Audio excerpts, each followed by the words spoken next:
Regardez aujourd'hui, par exemple, en France, j'ai suivi dernièrement, on est en train d'arrêter des prostituées. Et d'arrêter aussi les hommes qui sortent à la recherche des prostituées. Mais j'ai dit, mais qu'est-ce que vous êtes en train de faire? Mais vous ne mettrez jamais fait à la prostitution. Parce que vous avez refusé la loi de Dieu. La pyramide démographique est aujourd'hui en faveur du taux de la femme.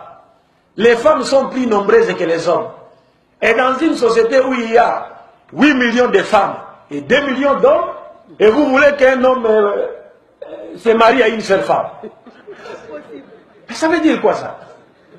Parce qu'aujourd'hui en Occident, quand un homme se permet d'épouser officiellement une seconde femme, c'est fini. Il est arrêté et s'il bénéficiait d'une certaine assistance de la part de l'État, on doit couper cela. Et si malheureusement, s'il était africain, on lui expatrie, c'est fini. Est-ce que vous comprenez? Mais du moins dans ce pays-là, un homme a le droit d'avoir même 10 femmes, pourvu que ces femmes soient des hommes comme lui portant des barbes. Et il fait avec eux le travail de l'autre à l'époque de l'autre, l'homosexualité. Là, on applaudit. On applaudit. Mais quand il prend une femme naturelle, il se donne. Non, non, pourquoi ça? Est-ce que vous comprenez? Et aujourd'hui, on commence maintenant à arrêter les prostituées. Mais vous ne ferez rien. Vous n'allez pas mettre fin à la prostitution. Parce qu'il y a un savant français, Étienne Dinet, qui a dit, une société qui adopte la monogamie comme étant la seule forme du mariage, au détriment de la polygamie réglementée, cette société connaîtra 3 conséquences graves.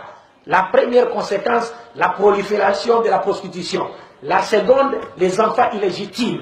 Et enfin, la troisième, les célibats. C'est-à-dire les femmes seront contraintes, seront condamnées à demeurer célibataires jusqu'à la fin de leur vie. Elles pourront avoir la vie, sauve en acceptant le système islamique. Est-ce que vous comprenez? Donc nous vivons maintenant à cette époque.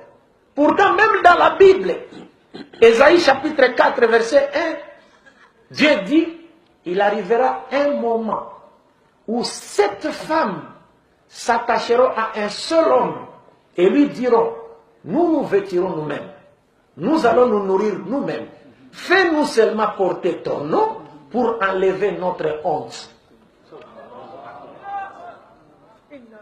Est-ce que vous comprenez cela? Donc c'est le contraire qui est fait aujourd'hui. C'est le contraire qui est fait aujourd'hui. Et maintenant, si on se retrouve dans une société où les femmes n'ont pas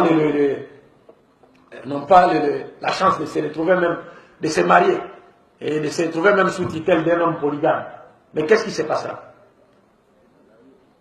Ces femmes-là qui ont des besoins naturels, qu'est-ce qu'elles vont faire?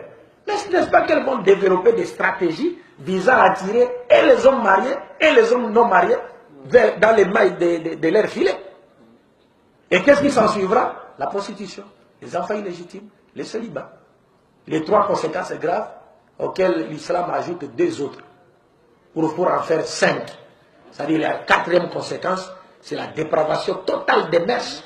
Et enfin la 5e, c'est l'infidélité.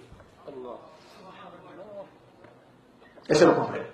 Tout cela parce que les gens refusent la loi de Dieu. Est-ce que vous comprenez?